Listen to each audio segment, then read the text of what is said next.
রাস্তার পাশে এক প্লেট ফুচকা কিংবা এক গ্লাস ঠান্ডা শরবত এক মুহূর্তে তৃপ্তি কি কেড়ে নিতে পারে আপনার জীবন?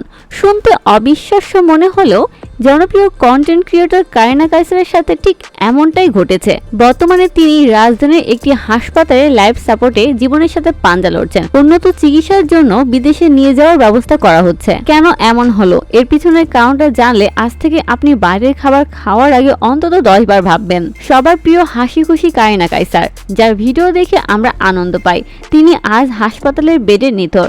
চিকিৎসকরা জানিয়েছেন তার লিভার মারাত্মকভাবে ক্ষতিগ্রস্ত হয়েছে।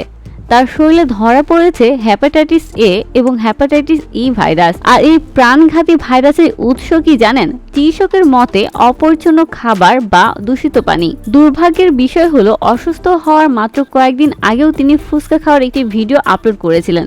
কে জানতো শখের সেই ফুচকায় তার জন্য এমন কাল হয়ে দাঁড়াবে। আজ তার পরিবার এবং ভক্তরা কাঁদছে, অথচ আমরা কত অবলীলায় রাস্তার ধারে খোলা শরবত, আখের রস কিংবা ভেলপুরি খেয়ে ফেলি। আমরা কি একবারও ভেবে দেখেছি এই পানিটা কোথা থেকে আসছে, এই বরফটা কোন পানি দিয়ে বানানো? মনে রাখবেন, হেপাটাইটিস এ এবং ই সরাসরি ছড়ায় দূষিত পানি আর অপরিষ্কার খাবার থেকে। রাস্তার পাশের লোকাল পানি বা অপরিচ্ছন্ন পরিবেশের খাবার আপনার লিভারকে স্থায়ী বিকল করে দিতে পারে।